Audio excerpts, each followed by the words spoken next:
Assalamu alaikum students, and welcome back to the course Computer Systems and Applications, and I'm your instructor Asad Sajjad.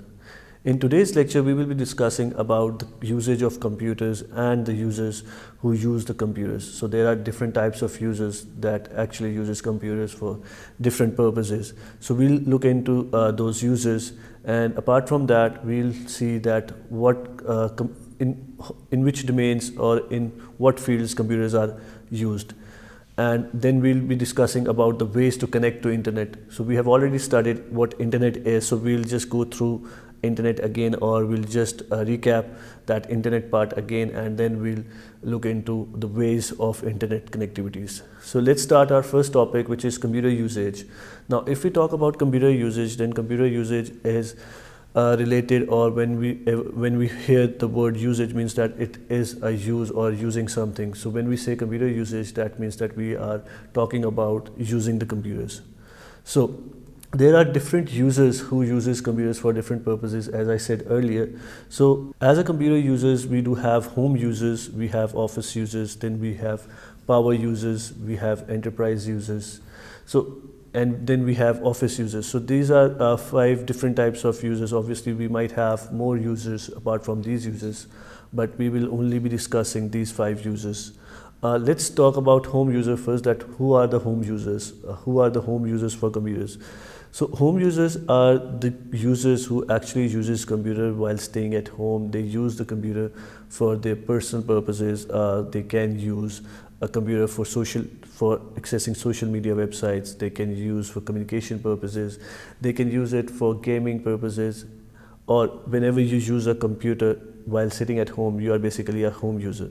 Another example of home user can be of if we talk about current situation or current scenario of pandemic, then people are actually staying at home and they are accessing their computers, they are accessing different website links or looking into video links, and they are actually studying. If we talk about education institutes, they are actually studying from home. So basically they are home users. We can call them as home users because they are working. And if we talk about teachers or any organization employees, they are also working from home nowadays. So basically all these people are home users who are using computers from home. So in very simple words, a home user is a user who basically uses computer from home. Next is office users. Now office users are those users who are given a specific space in an area or in an organization or in a building where all of them sit together and work on a computer in order to perform different functionalities or different tasks for one organizations. So basically those are the home office users, and to these office users, obviously organizations or companies, they provide them with different application softwares which are already paid.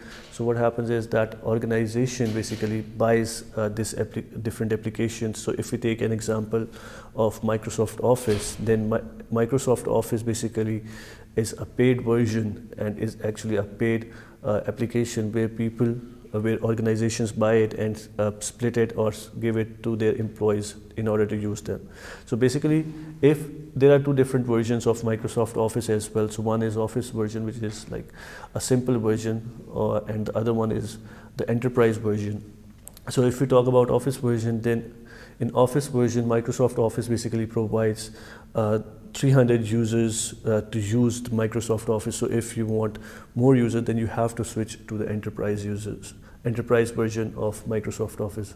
So we'll take this example again when I'll explain you the enterprise users of computers. So the next one is power users. Now power users are those users who actually need desktop computers or laptops to perform their duties or to perform their function or to perform their tasks or use their computers for their earning purposes. So for example, engineers, they use their computers.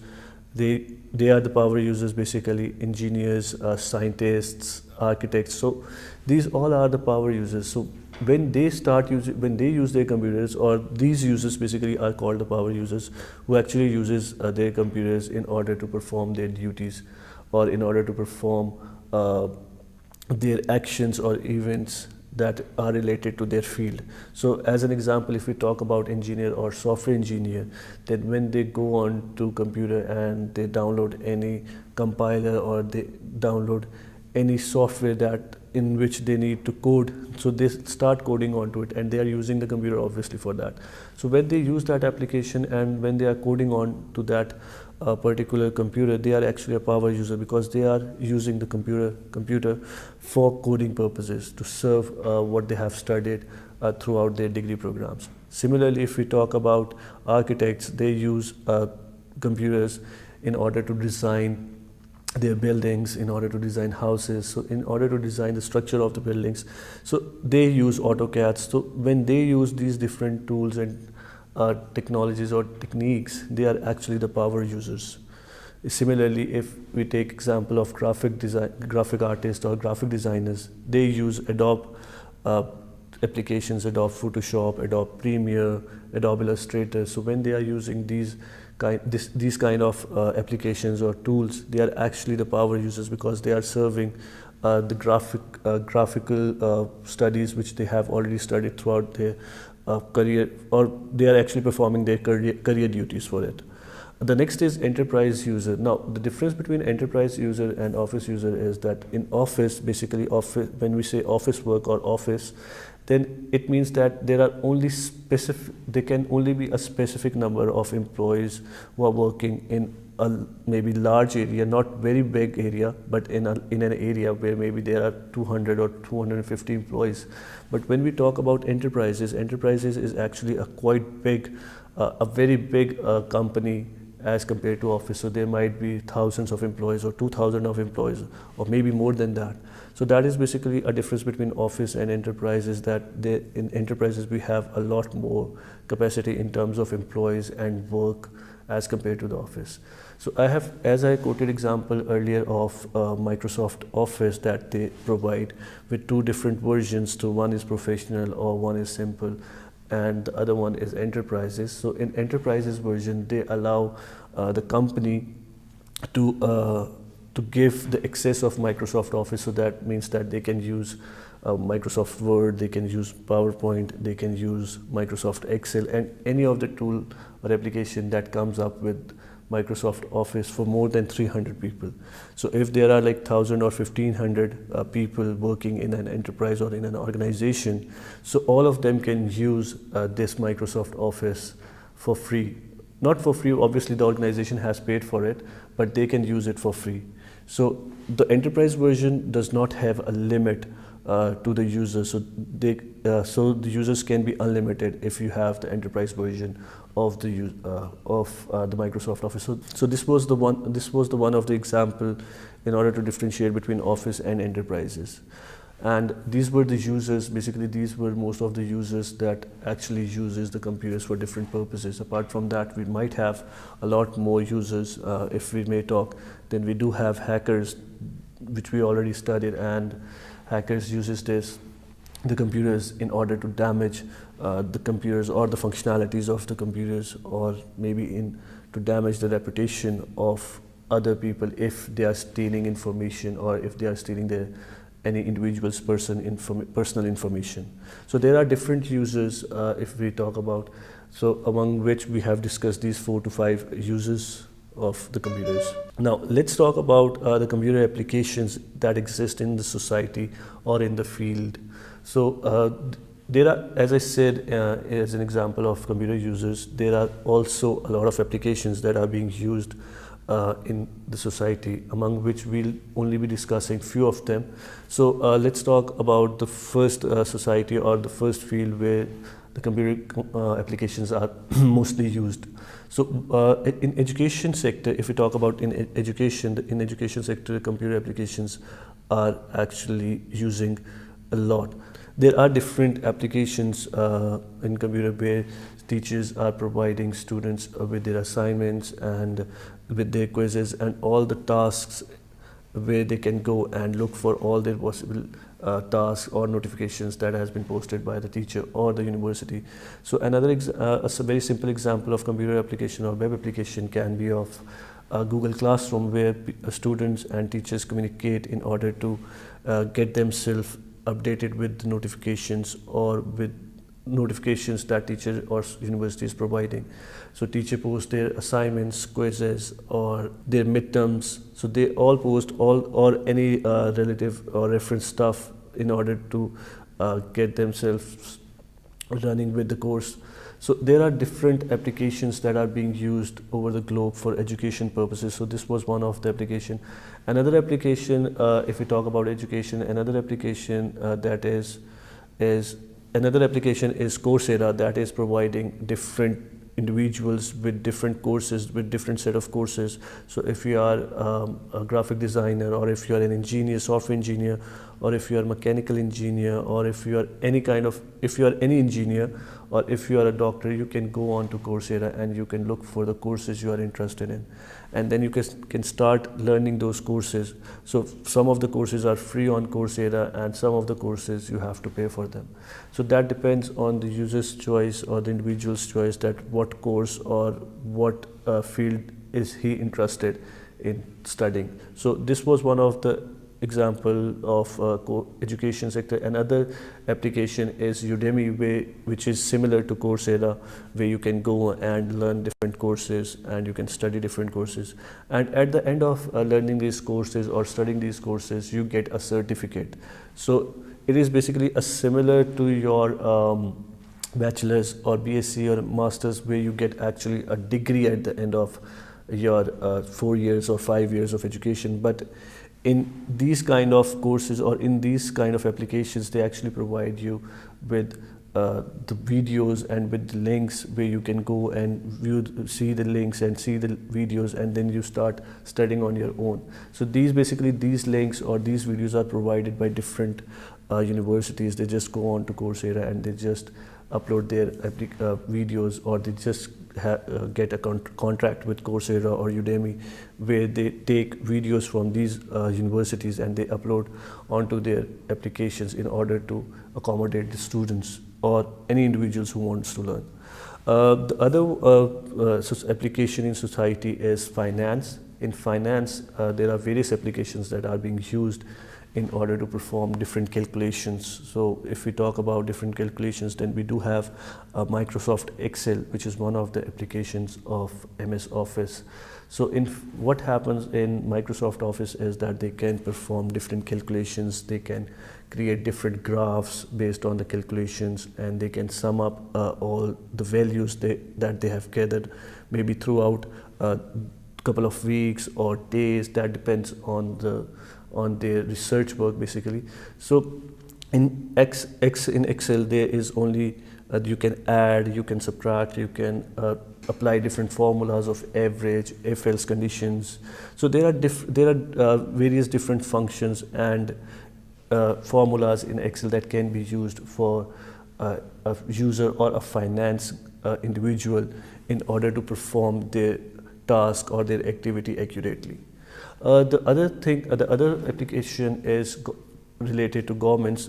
If we talk about applications in government, then in governments there are various applications that actually guide individuals on different governments rules and regulations. So if we talk about let's say traffic rules, then there are different applications that guides individual about the traffic rules and regulations, and also there are different applications that help individuals to study the rules so that they can apply for the license. So this is one of the example.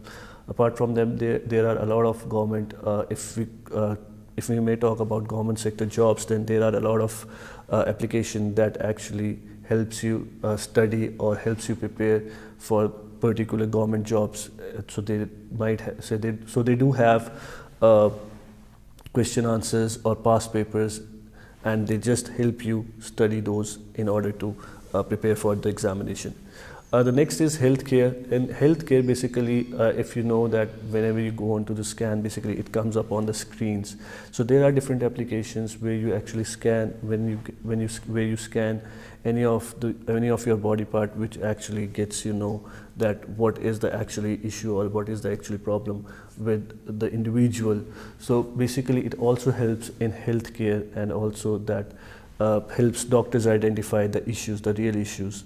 Apart from that, we have traveling. In traveling, there are various applications, and the most famous one is Google Maps, that helps any individual to locate any area or any specific, let's say, restaurant or building to go for. So how they can achieve that is that they just go on to Google Maps and they just add the location where they want to go, and that Google Maps basically just creates a line in an application where it guides them the path, that if you go left and then straight maybe and then right and then left. So basically it guides you, or it navigates you towards your destination. So this is one of the example of traveling. Another example is that people, whenever someone wants to go overseas or wants to visit any other country, they just go on to these traveling websites or traveling web applications or maybe mobile applications,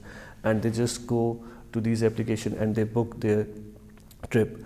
Another famous example maybe of traveling is bookme.pk, where you can go and you can book different flights or maybe buses if you are traveling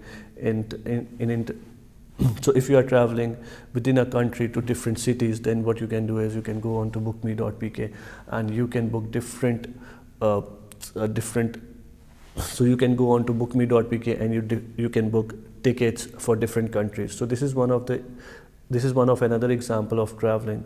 So we can see that these computer applications has made the life of all these people or all those individuals who are using these computer applications so easy. So just imagine that if life without these applications would have been very difficult for anyone. Now let's talk about installing and running programs on a computer. So we have already discussed the computer applications and computer users. So before moving on to internet and the ways to connect to the internet, let's just have a quick go on to how to install and run different programs on your computer, or what happens when you install or when you insert a CD into a CD-ROM. So how it actually works.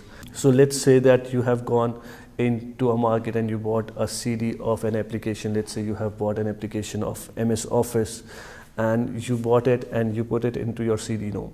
So when you put that CD into your CD-ROM and then when you double click on it to install, it will actually install all the applications and all the related files of Microsoft Office, including .exe files and including DLL files, all the files into your hard drive. So basically it will store data onto your hard drive. So it will take your data from that particular disk and then store it into your hard drives. Then when you install or when you basically install that CD onto your computer, it will store your data which you had onto your CD into your hard disk, and then when you double click onto it, it will actually call the memory and it will store some space into the memory. So as we have already studied RAM and we know what RAM is, so basically when you double click on to any application, let's say Microsoft Word or Microsoft PowerPoint, it will allocate a memory into RAM, and then it will come onto the screen. Let's say if you double click onto Word, first it will store a space into RAM, and then it will appear on your screen, and then you can start working onto it. So you can type in to it and you can just create different documents, or if you have already any document that is Microsoft Office supported or Microsoft Word supported, then you can just double click onto it and you can open that one in too. So when you double click and open that document which is already existing or which already exists, then it will again calls the memory and it will store the data onto the memory, and then it will load up on your screen. So this is the way how you install and run the programs on a computer. Now let's talk about software developers. That who are software developers? Software developers are those individuals who actually develops the software, or who actually put the instructions or requirements that are given by different users or different individuals or different clients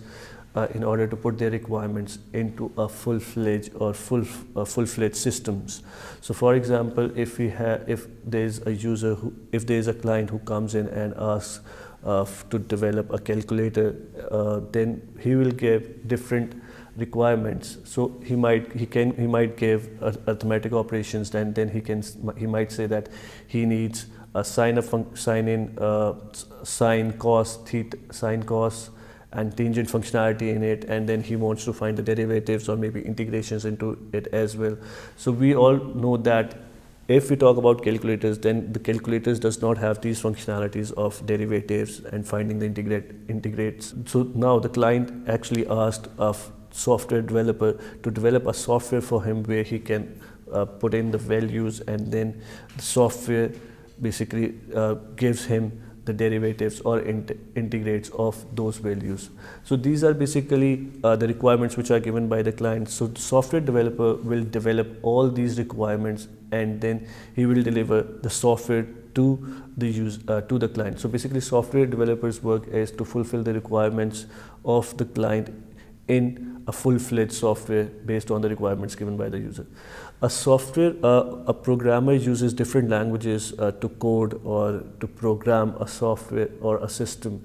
So they can use C++, they can use Java, they can use Visual Basic, and if we come to the web application side, then they can use PHP and they can use Python. So they can use different languages in order to develop a software or a web applications. So this is actually a software developer who develops software based on the user requirements or on the user requirements. Now let's have a quick recap on internet, that what internet is, and then we will look into the ways on how to connect to the internet. So basically if we talk about internet, then internet is basically a network, is a global network where people from different areas or people over the globe connects in order to communicate or for learning purposes. So they use internet basically for different purposes. So basically it's a network that connect different people together on one platform. Now let's see different ways on how to connect to the internet. Now there are different ways to connect to the internet. That includes dial-up connectivity, cable internet services, DSL, fixed wireless, Wi-Fi connectivities, which is very common and most of us uses Wi-Fi to connect to the internet, and then cellular radio networks and satellite internet services. Now let's talk about dial-up connectivity first. In dial-up connectivity, if we talk about early era or early times in 90s or 95s, then there was actually a card that comes up with a username, and that used to come up with a username and a password, where you have to enter the username and password into that dial-up box, and it connects you to the internet. So when people had this dial-up connectivity, they could only use one thing at a time, either phone or the internet. So basically it was overlinked. So if they used dial-up, they couldn't be able to use the phone lines, because there was always a distortion if it is connected to the internet. So if you have connected to the internet through dial-up connectivity, then there was always a distortion in the phone. So you could only connect only one thing at a time. So either you could connect your internet or your telephone lines. The next is cable internet. Cable internet is similar to your cables, which you are television cables, which you see or view in your homes, basically, which provides you with different channels, and which provides you to switch to different channels if you are not comfortable, or if you want to see different channels, you just switch into the channel. So cable channel is basically similar to that, but it provides you internet through this cable. So basically it is very expensive. The cable internet is very expensive, and it actually, so let's say that there is a cable internet provider in an area, and that cable internet provider provides that internet services through the cable to 4 or 5 different houses. Now what will happen is that internet will be provided to those 3 to 4 houses, but the bandwidth between them, between all the houses, will be shared. So it will be only one bandwidth that will be shared among all the 4 houses. So this is actually a disadvantage of cable internet, that it shares, or it allows you to share only one bandwidth or only one space. Apart from that, cable internet is very expensive, so normally people don't put in a cable internet onto their houses. So they prefer DSLs, or they prefer different other so they prefer different internet connectivities. The next internet connectivity is Wi-Fi. Now Wi-Fi is one of the most commonly used internet connectivity which people use nowadays, and it became very common. So basically the full form of Wi-Fi is wireless fidelity. So how it works is that it provides you with the signals, it provides you with the radio signals that allows you to connect with different devices. So for example, if you have a modem in one place and you have Wi-Fi card into it, and it provides you with Wi-Fi connectivity as well, then it actually generates radio signals to the specific areas. So let's say if it has a range of 1 room or 1 or 2 rooms, then it will only provide the signals to 1 or 2 rooms that are maybe interlinked, or that are maybe side by side. So that depends on the range of the Wi-Fi or the service provider, what range they are actually providing with it.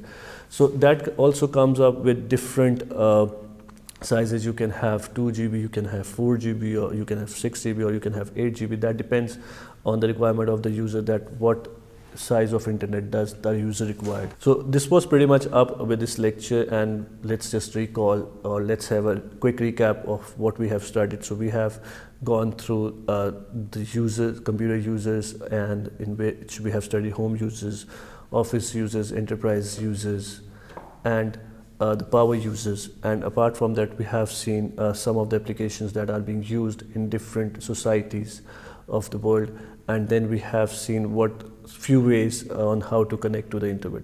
So this was up with today's lecture. So if you have any queries or any questions regarding this lecture, then you can always email me onto my email address, and I'll be very happy to assist you with your problems and issues. Thank you so much.